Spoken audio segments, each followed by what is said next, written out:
মান আহদাসা ফিহা হাদাসান আও আওয়া মুহদিসা ফাআলাইহি লানাতুল্লাহ ওয়াল মালাইকাতি ওয়ান নাসি আজমাইন। যে ব্যক্তি নিজে বেদাতি কর্মকাণ্ড করে, যে ব্যক্তি কোন বেদাতিকে আশ্রয় প্রশ্রয় দেয়, তার উপর আল্লাহর অভিশাপ, ফেরেশতাদের অভিশাপ, সকল মানুষের অভিশাপ। আল্লাহ আমাদের সকলকে বেদাতি কর্মকাণ্ড এবং বেদাতি আকীদা থেকে সমূলে আমরা যেন এগুলা থেকে একদম সুন্দরভাবে আমরা ফিরে আসতে পারি, এবং বেদাত নামক কর্মকাণ্ড যদি আশেপাশে থাকে সমূলে যেন এলাকা থেকে সরাইয়া দিতে পারি। আল্লাহ তৌফিক দান করুন। এবার একটা কথা শুনেন, বলেন আমার সাথে কোন এলাকায় একটা বেদাত প্রতিষ্ঠিত হয়ে গেলে তাদের উপর আল্লাহ রাগ করে একটা সুন্নত উঠে আনে, তওবা করা ছাড়া সেই জাতিকে কিয়ামতের আগে সেই সুন্নত আল্লাহ আর ফিরিয়ে দেন না। একটা বেদাত এলাকায় প্রতিষ্ঠিত হয়েছে আপনাদের চোখের সামনে, আর আপনারা খালি বলছেন থাক থাক, বেদাত হয়েছে আর বলছেন থাক।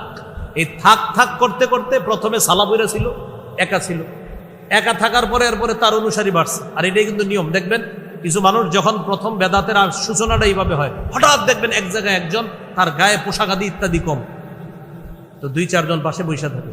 যদি বলেন হ্যাঁ এইভাবে বসে রয়েছে, হ্যাঁ না বসছেন কা ভাই, কি যে আছে এটা তো বুঝবেন না, কি আছে তো দেখাই যেতেছে, বলতেছে কি আছে।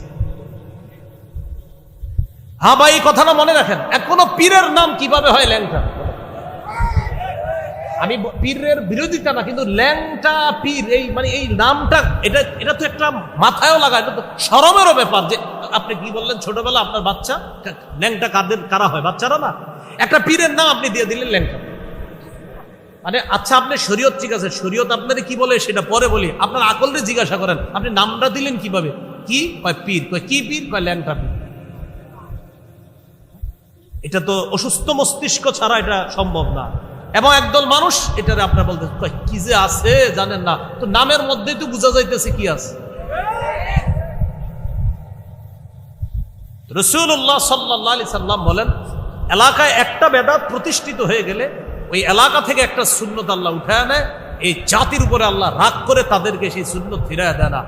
আমি এই হাদিসটা নিয়ে চিন্তা করি আর চিন্তা করি, মেসওয়াক করা সুন্নত সবাই জানি। আম্মা জান আয়েশা সিদ্দিকা বলেন, নবী ঘর থেকে যখন বের হতেন সর্বশেষ মেসওয়াক করতেন। ঘরে ঢুকে সমস্ত কাজের প্রথমে সর্বপ্রথম নবী মেসওয়াক করতেন। ঘর থেকে বের হতেন, সর্বশেষ কাজ মেসওয়াক। ঘরে ঢুকতেন, সর্বপ্রথম কাজ নবীর মেসওয়াক। নবীজি বলেন, জিবরিল আমিন আমাকে এত বেশি মেসওয়াক করতে বলছে, আমি টেনশনে পড়ে গেলাম, না জানি আমার দাঁতগুলা ভেঙে ফেলতে হয় মেসওয়াক করতে করতে, এত বেশি মেসওয়াক করতাম। আব্দুল্লাহ ইবনে ওমর রাদিয়াল্লাহু তাআলা আনহুমা বিছানায় মেসওয়াক রেখে দিতেন, ঘুম ভাঙতো মেসওয়াক করতেন, আবার ঘুমায় গেছে মেসওয়াক পাশে রাখা, আবার ঘুম ভাঙছে আবার মেসওয়াক করছে, আবার এইভাবে রাখা, আবার ঘুম ভাঙছে আবার মেসওয়াক করছে। আরে আপনি এত মেসওয়াক করেন কেন? ভাই হাবিবের হাদিস থেকে বুঝছি মেসওয়াকের গুরুত্ব কত। তো এই সুন্নতটা আমরা সবাই জানি, কিন্তু পালন করতেছি না কেন? ওই আমার আপনার চোখের সামনে বেদাত হচ্ছে, বাধা দিচ্ছি না, আল্লাহ রাগান্বিত হয়ে আমাদেরকে তৌফিক দিচ্ছে না মেসওয়াক। অসংখ্য অগণিত সুন্নত করতে পারি কিন্তু করতেছি না। আপনি দেখবেন